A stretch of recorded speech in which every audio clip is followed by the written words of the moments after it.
My husband said, "I'm taking the dog, you get the kid." His mom laughed. "At least the dog's trained." On court day, my son walked to the judge and said, "Mom, can I read what Dad texted me last night?" The judge raised an eyebrow. His lawyer turned pale. The courtroom fell silent. I never thought my marriage would end over a dog, but there we were, me standing in the kitchen, still in my pajamas, trying to hold back tears, while Bryce, my husband of 10 years, zipped up a suitcase like he was heading out for a business trip. Only this time, he wasn't coming back. He looked at me, cold, flat eyes, and said, "I'm taking Zeus, you get the kid." No goodbye. No discussion. Just that. Zeus is our golden retriever. We got him before our son Eli was born. He's practically part of the family, slept at the foot of our bed, chased Eli around the yard, even rescued socks from the laundry basket like it was his job, and Bryce just claimed him like a piece of luggage. I remember standing there frozen. I opened my mouth to say something, anything, but then she chimed in. Joan, his mother, always lurking just close enough to comment, but never far enough to be helpful. She was standing by the door, fake pearls around her neck and an actual smirk on her face. "Well," she chuckled, "at least the dog's trained." They laughed. Like my son was some broken toy I now had to keep while they got to walk off with the prize. Like being a mother full-time in the middle of a divorce was the losing hand. I felt like the oxygen had been pulled out of the room, but I didn't say anything then. I didn't scream. I didn't cry in front of them. I just turned and picked up Eli's drawing off the counter, one he made of the three of us holding hands under a giant sun, and walked straight past them, because he was in the next room. Eli, 9 years old, sitting cross-legged on the carpet, headphones in, coloring. He didn't see the storm breaking apart around him, not yet. And in that moment, I made a promise to myself. He will never think he was the problem. Let Bryce take the dog. Let Joan think she won. I'd take the kid. I wanted the kid, and I was going to protect him from everything, especially from the people who laughed at his pain. But that's not the part I came here to tell you. The part you need to hear is what happened a few weeks later on court day. That's when my son, my sweet, quiet, observant Eli, walked up to the judge, cleared his throat, and asked, "Mom, can I read what Dad texted me last night?" The whole courtroom went dead silent. The judge raised his eyebrow. Bryce's lawyer's face went completely pale. Joan, sitting behind us in a navy blue blazer and smug expression, looked like she'd swallowed her own tongue. And in that moment, right there in front of everyone, Eli held something more powerful than any lawyer ever could: the truth. He was just 9, but he knew. And for the first time, the adults in that room had no choice but to listen. But let me take you back to the beginning, so you understand why that moment changed everything. Because it wasn't just one bad fight. It wasn't one toxic comment. It was years of quiet erasure, gaslighting, Bryce making me feel like I was always overreacting, always too emotional, always the one ruining everything. It was subtle, but constant. When Eli cried after Bryce yelled, it was my fault for not teaching him to toughen up. When I asked for help, I was nagging. When I finally said I wanted out, he told people I was unstable, that he was just trying to hold the family together. And people believed him. They always did. Because he's charming, good with words, great smile, the kind of guy who calls waitresses sweetheart and gets away with it. But Eli saw things no one else did. He saw how his dad's face changed the second we were behind closed doors. He saw how I'd stop mid-sentence when Bryce walked into the room. He noticed that I never laughed anymore. Not really. And when Bryce took the dog and walked out of our lives like we were leftovers, Eli didn't cry. He just sat next to me that night holding Zeus's old collar and said, "I don't think Dad likes us very much." That was the beginning of the end. And, unknowingly, the start of the truth finally coming to light. When people picture a single mom going through a custody battle, they often imagine chaos, screaming, slamming doors, cops being called, but that's not how mine started. Mine began in silence. It was the silence after my husband, Bryce, left with our dog in a smirk. The kind of silence that follows a tornado. Not noisy, just empty. Every drawer he cleared, every coat he took off the hook, it all echoed through the house like a whisper saying, "He's gone." At first, Eli didn't ask many questions. He just kept drawing, sketching superheroes, sunsets, and sometimes pictures of our dog Zeus with a cape. I pretended everything was fine. I overcompensated. Homemade lunches with handwritten notes, extra bedtime stories. I let him fall asleep in my bed most nights because he was afraid of the dark again. He hadn't been since kindergarten. Our little 2-bedroom apartment wasn't fancy, but it was ours. I had painted Eli's room light blue and strung little star-shaped lights around the ceiling. He liked it when the stars watched over him. I worked from home as a freelance designer, taking on odd jobs while Eli was at school. It paid the bills, barely, but it gave me time with him, and I wasn't about to give that up for anything. The mornings were the hardest. That's when I noticed how much things had changed. I'd wake up and find Eli already dressed, sitting quietly at the table, staring at the cereal box, but not eating. He used to bounce around in the morning, asking 100 questions about dinosaurs and space and how many teeth sharks really have. Now he was just still. I knew he was hurting, and I didn't know how to fix it. When Bryce and I first met, he was magnetic, confident, charming, ambitious. He made me feel zen in a way I hadn't felt in years. I was 23 working at a print shop. He came in to get business cards and left with my number. Within a year, we were married. By the time Eli was born, I had already started making excuses for him. At first, it was little things. He'd forget to pick me up after work, or he'd joke about me letting myself go right after I gave birth. He called it banter. I called it a bad day, but those bad days turned into a pattern. He controlled the money, the thermostat, the way I parented. When Eli got a cold, Bryce accused me of letting him get soft by letting him rest. When Eli got scared after a nightmare, Bryce told him, "Boys don't cry." That's when I started sleeping with the baby monitor on even when Eli was 6. Not to hear Eli, he didn't cry out anymore, but to hear Bryce. People didn't see that side of him. They saw the Bryce who hosted backyard barbecues and gave funny toasts. Joan, his mother, especially, she thought Bryce walked on water. She once told me, "You're lucky he puts up with your moods." And I remember staring at her, wondering how many other women had been silenced with that same sentence. I was exhausted, not just from parenting, but from pretending. Pretending we were a happy family. Pretending I wasn't shrinking inside my own home. Pretending Eli was okay. The final straw wasn't dramatic. No cheating scandal. No screaming match. It was a Tuesday afternoon. Bryce came home late, tossed his keys on the counter, and asked if Eli had finished his spelling homework. I said yes. He said, "Good, because I don't want him ending up like you, barely scraping by." He said it casually like he was talking about the weather, and then he walked into the next room to check his emails. That night, I waited until he was asleep. I got up, walked to the bathroom, locked the door, and cried on the floor. Not because I was sad, but because I finally knew I was done. It took 3 more weeks for him to leave. And when he did, he didn't pack up quietly. He took Zeus, his dignity, and any sense of decency he had left and told me, "I got the kid." That phrase kept replaying in my mind. You get the kid. Like Eli was some unwanted item in a divorce auction. But the truth is, I wanted the kid because he was kind, empathetic, smart. He saw people in ways adults couldn't. And if Bryce couldn't see the value in that, then Eli didn't need him. I didn't know then how much Eli had noticed. I didn't know how much he'd been holding in, but I'd find out soon, and so would the judge. The first custody meeting was in a sterile office downtown. Beige walls, leather chairs, a fake fern in the corner, designed to feel neutral. It didn't. Bryce walked in 10 minutes late wearing a blazer and smiling like he was the one getting interviewed. Joan trailed behind him, uninvited, but smugly planted herself in the waiting area with a Tupperware of homemade banana bread she offered to the receptionist like we were all one big happy family. I sat across from Bryce and watched him perform, polite, calm, the concerned father. He talked about routine, stability, and his deep commitment to Eli's well-being. Every word made my skin crawl because I knew who he really was behind closed doors. He wanted shared custody. Week on, week off. I was stunned. This man hadn't called Eli once since he left. Not a single FaceTime. Not even a text. When he came to pick up his mail, he stood outside like a stranger and never asked how Eli was doing. And now he wanted half of Eli's life handed back to him like a pizza order. I tried to stay composed, but the words rushed out. He doesn't even check on his son. He doesn't show up. Why does he get half? Bryce leaned back and smiled. Because I'm his father. That's when I realized this wasn't about Eli. This was about control, about winning, about image, and Bryce wasn't doing it alone. Joan started inserting herself into everything. She'd email me passive-aggressively, just checking in to make sure Eli's eating enough greens. He's looking a little puffy in that school photo. Then there were the school drop-offs. Bryce would suddenly appear unannounced, wearing his #1 dad hoodie, waving to the other parents, handing Eli granola bars like he was the provider of the year. And Eli? He looked confused, uncomfortable. He stopped smiling in the mornings. At home, I noticed a shift. Eli had more questions now, harder ones. Why does Dad say you don't want me to see him? Did you tell him I'm scared of his house? Is it bad to cry when I miss Zeus? That one gutted me.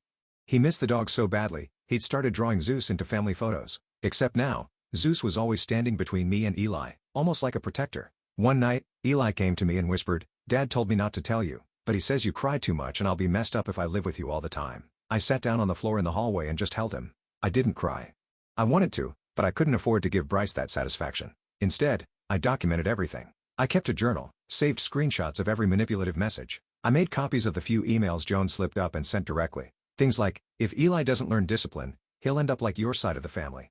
Meanwhile, Bryce was getting bolder. He started sending Eli texts like, "Your mom says no again, surprise, or wish I could see you more, but your mom wants to keep you away." It was textbook alienation. But trying to explain that to a judge, it felt like trying to prove a ghost existed. My lawyer, Denise, was careful, but honest. She said, "Unless there's abuse or something solid on paper, judges like balance. They won't favor one parent without evidence." Evidence. That word haunted me because most of the damage Bryce did wasn't through bruises or threats. It was through tone, through lies passed like candy, through erosion. Eli was being eroded. Still, the court date was set. I had 2 weeks to prepare. I spent every night going through our text chains, organizing dates and entries, building the quietest case of my life. Then one night, I went to check on Eli and found him sitting up in bed, his face pale, holding his tablet. "Mom?" he asked, his voice small. "I don't think Dad meant for me to see this." He handed me the screen. I scrolled through the messages, my stomach twisting with every word. There it was in black and white. Bryce texting someone, his new girlfriend maybe, ranting about how Eli was soft, how he'd get him fixed once I get more custody. And the worst one, can't wait to be done with that brat so I can get my real life back. Eli looked at me, eyes glassy, and asked, "Is it my fault he doesn't want me?" I felt my entire body go cold. "No," I said. "No, baby. You didn't do anything wrong. You're perfect. Your dad is the one who's broken."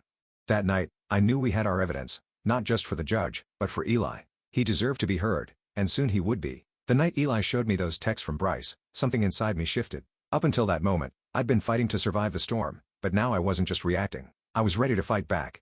I sat on Eli's bed holding the tablet, reading the words over and over. "Can't wait to be done with that brat so I can get my real life back. He cries like a baby, just like his mom. Useless." He had sent them to Eli by mistake, meant for someone else. Maybe the woman he'd been seeing or one of his buddies he shared his poor single dad sob stories with. But now it was too late. Eli saw it, and so did I. I took a breath and looked at my son. His face was pale and still, like he was trying to disappear into his blanket. He didn't want comfort. He wanted truth. "Did you read all of it?" I asked. He nodded. I didn't want to, but I couldn't stop. "I thought maybe I was bad." "No," I said immediately. "You are not bad, Eli. He's wrong. He's so wrong." And I meant it, every word. This wasn't just about getting custody anymore. This was about breaking a cycle, making sure Eli didn't grow up thinking love was something you had to earn by being quiet, by pleasing people who didn't deserve you. So I printed the screenshots, labeled them by date, and backed them up on a flash drive. I contacted Denise, my lawyer, first thing the next morning. Her voice tightened as I read her some of the messages. "This is big," she said. "This could swing everything, but are you sure you want Eli to speak?" That stopped me cold. I hadn't even considered putting him on the stand. The idea made my stomach twist. He was just 9. I didn't want him tangled in courtroom drama, questioned by cold-faced attorneys, or forced to stare his dad in the eye and relive all this. But then I remembered something he said after Bryce left. "You always tell me to speak up when something's not right. This one of those times?" He wanted to speak. That was the difference. So I sat him down at the kitchen table with some juice and graham crackers and asked gently, "Eli, you don't have to. But if you want to talk to the judge, if you want to tell him how you feel, I'll be right there." The whole time, he looked at me, serious beyond his years, and said, "Can I show him what Dad wrote? The judge needs to know the truth, right?" I blinked back tears. "Yes, baby, he does." The next few days were a blur of preparation. Denise arranged for the evidence to be officially submitted. We created a timeline of events, built a narrative, filed for a formal statement from Eli to be reviewed by the court beforehand. Meanwhile, Joan started showing up at Eli's school again. Once, she tried to hand him a gift during dismissal, some action figure and a little card that read, "Daddy's just fighting for you." Eli gave it to me and asked, "Why does it feel like a trap?" Because it was. I reported it. Denise filed a complaint. Bryce, as usual, texted me that I was using Eli against him, that I was weaponizing a child, classic projection, but I didn't take the bait. Instead, I kept Eli close. We talked every night, not about the court, but about how he felt, what scared him, what made him strong. He asked questions, and I answered with honesty. No sugarcoating, no false promises. The night before the hearing, Eli couldn't sleep. He lay beside me quiet in the dark and whispered, "What if the judge doesn't believe me?" I turned to him, brushed his hair back, and said, "The truth doesn't need to be loud to be real. Just speak from your heart. That's all you need to do." He didn't say anything after that, but he reached for my hand and held it tightly. The next morning, we got dressed in quiet. I put on a navy dress and simple earrings. Eli wore his school uniform, freshly ironed with his favorite red sneakers. He said they made him brave. Outside the courthouse, Denise met us with her briefcase and a solemn nod. Bryce was already there, pacing in a charcoal suit, flanked by Joan and a man I assumed was his lawyer. He looked at me once. I didn't look back. We walked in, signed our names, and took our seats. I looked down at Eli and whispered, "You still want to do this?" He nodded. "I'm ready." And for the first time in a long time, I believed we were going to be okay. Because this time, the truth wasn't just on paper. It had a voice, and it was about to be heard. The courtroom was colder than I expected. The walls were beige, the chairs stiff, and everything smelled faintly like paper and old coffee.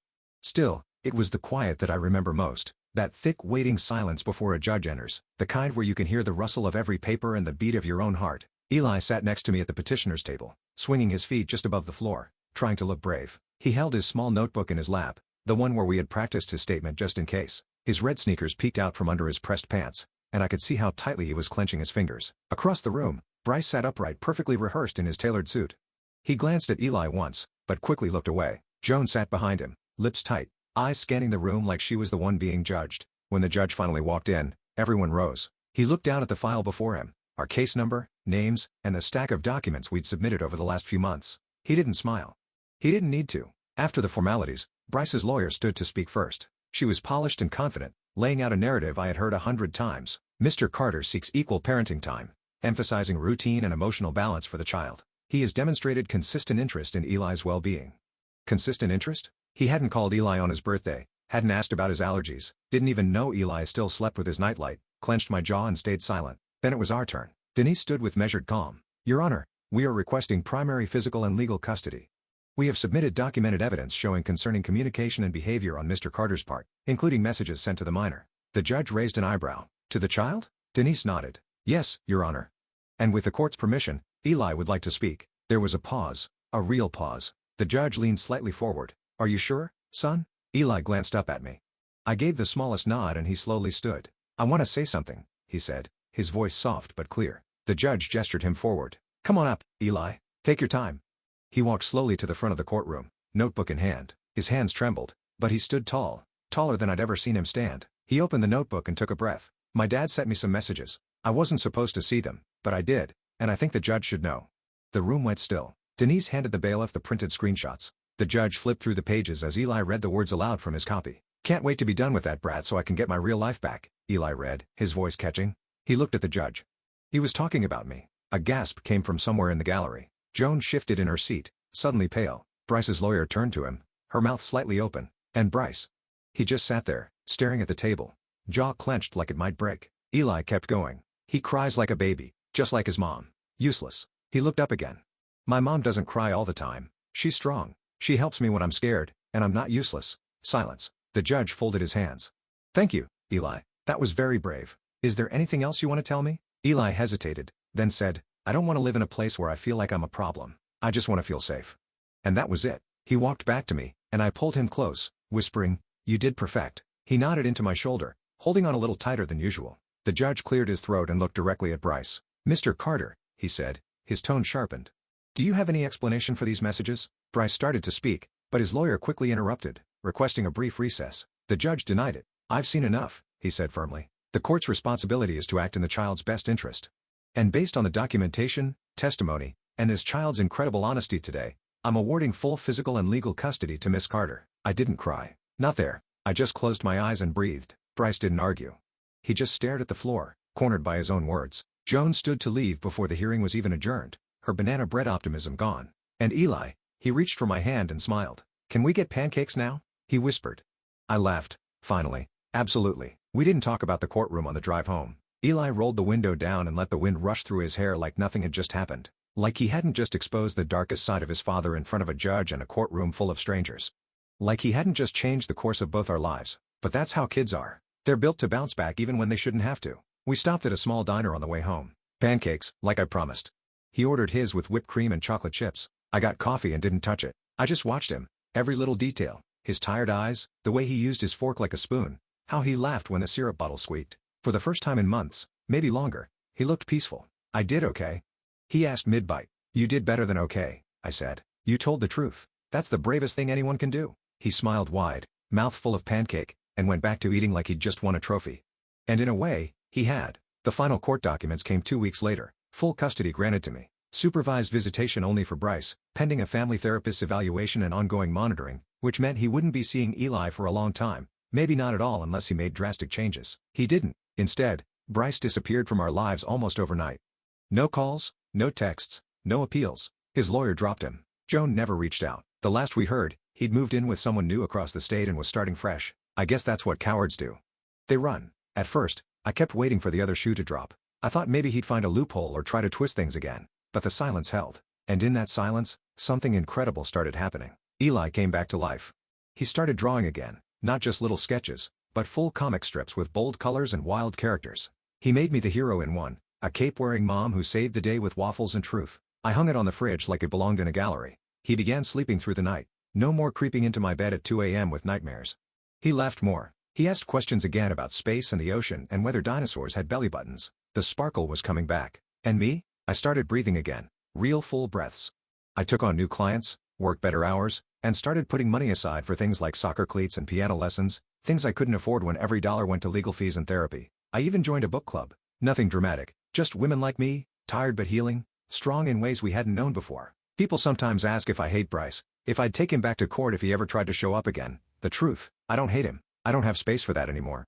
What I feel is sadness, for the father Eli could have had and never did. For the man who could have been someone's safe place and chose control instead. For the boy inside him who probably never learned how to love without using it as leverage, but I don't carry his weight anymore. I stopped the day Eli stood up for himself and told the truth. I do still talk about that day in court though, not because it was dramatic or victorious, but because of what it meant. It meant Eli's voice mattered. It meant a child could be heard and believed, not just dismissed because he was young or small or told what to think. It meant the cycle stopped with us. And if there's one thing I'd tell anyone watching this, any mother who feels erased, any child who feels unseen, it's this. You are not powerless. Not when you have the truth, not when you have love, and definitely, not when you have courage. Bryce took the dog. He thought he was walking away with something valuable, something clean and obedient and easy. He left me the kid. And let me be clear, I got the better deal. Because my son is brave. He's honest. He's growing up knowing that love doesn't come with conditions and that being kind is never a weakness. That courtroom didn't just change a custody agreement. It gave my son back his voice, and it gave me back my life. If this story moved you even just a little, please give this video a like. It helps more people find it, especially those who might be going through something similar and need to know they're not alone. I'd love to hear your thoughts in the comments. Maybe you've been through a custody battle. Maybe you were the kid in the middle, or maybe you just want to send some love to Eli. Whatever it is, your voice matters here. And if you haven't already, hit that subscribe button and turn on notifications. I share real stories that shine a light on resilience, family, and the quiet strength it takes to speak the truth even when it's hard. Thanks for watching. Take care of yourself, and take care of your people.